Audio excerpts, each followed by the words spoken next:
দর্শক, গত প্রতিবেদনে তুলে ধরেছিলাম বর্তমান সরকারের কর্মকর্তা জনাব কাজী আবেদ হোসেনের কীর্তিমান কিছু কাজের স্বাক্ষর। কেন তাকে এক যুগ পর খুঁজে ফেরে হাওরের মানুষ, কি তার কাজগুলো যা ঢেউয়ের পর ঢেউয়ে ছুঁয়ে যায় হাওরবাসীকে, মোহনগঞ্জকে কি সুর শুনিয়েছিলেন তার মোহনবাসীতে, তার কর্মগুলোতে কি এমন ছিল যা আজও অবিনশ্বর স্মৃতি হয়ে আছে। মোহনগঞ্জে কুড়িগ্রামে আর অন্য কর্মস্থলে কোন দৃষ্টি নিয়ে তাকিয়েছিলেন দূর দিগন্তে, যা ভেবে মানুষ আজও বুক বাঁধে। তা কি কেবলই দৃষ্টি ছিল নাকি দূরদৃষ্টি? আসুন দেখি তার ব্যতিক্রমী কিছু কর্ম যা দিয়ে তিনি দেশের ঋণ শোধ করেছেন।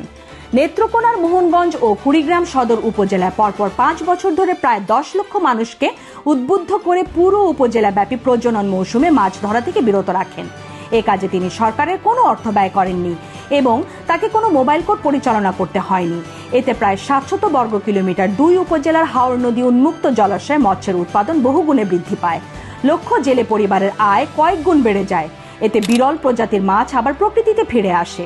2010 সালে এই কার্যক্রমটি মডেল হলে তৎকালীন সরকার তাকে জাতীয় স্বর্ণপদক প্রদান করেন এবং মৎস্য ও প্রাণী সম্পদ মন্ত্রণালয় তাকে ধন্যবাদ পত্র দেন। এই কার্যক্রমের ধারাবাহিকতায় 2011 সাল থেকে সরকার প্রজনন মৌসুমে ইলিশ মাছ না ধরার কার্যক্রম বেগবান করেন।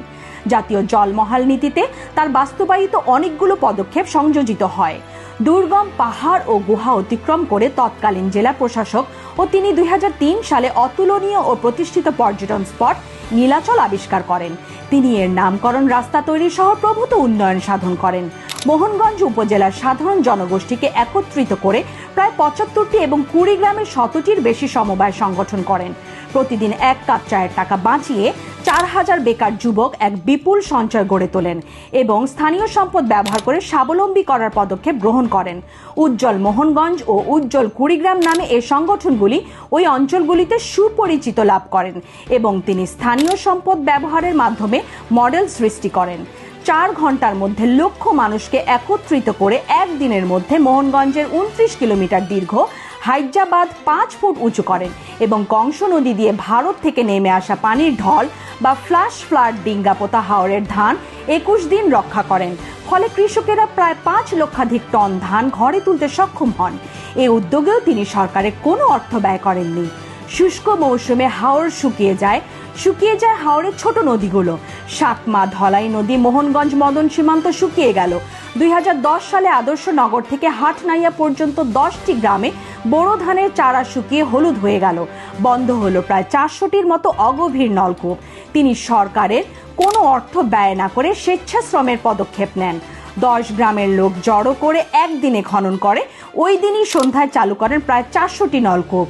পৌরসভার একটি ব্যবস্থাপনার মাধ্যমে সরকারের অতিরিক্ত অর্থ ব্যয় না করে মোহনগঞ্জ শহর এলাকাকে সিঙ্গাপুর সিটির মতো পরিচ্ছন্ন শহরে রূপান্তরিত করেন এবং সফল পরিচ্ছন্নতার ব্যবস্থাপনার রূপরেখা প্রণয়ন করেন।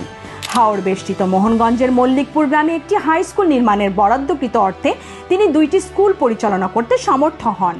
21শে ফেব্রুয়ারির আবহকে দৃশ্যমান করতে 2009 সালের ওই দিনে 40,000 লোকের সমাগমে স্বেচ্ছাশ্রমে 3 একর পরিমাণ একটি পুকুর খনন করেন। এটি এখন শুষ্ক মৌসুমে প্রায় 12 বর্গ কিলোমিটার এলাকায় পানির আধার এবং মাছের অভয় আশ্রম। সরকারের অর্থ ব্যয় না করে খননকৃত এই পুকুর আজও 21শে দিঘি নামে সুপরিচিত। এর পরের প্রতিবেদনে দেশের আর্থসামাজিক উন্নয়নে তিনি আরও যেসব মডেল সৃষ্টি করেছিলেন তা নিয়ে আমাদের চ্যানেল আপনাদের সামনে উপস্থিত হবে।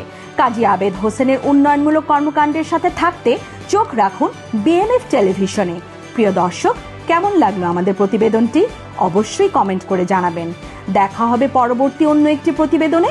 আজকের মতো এখানেই বিদায় নিচ্ছি। সবাই ভালো থাকবেন, সুস্থ থাকবেন।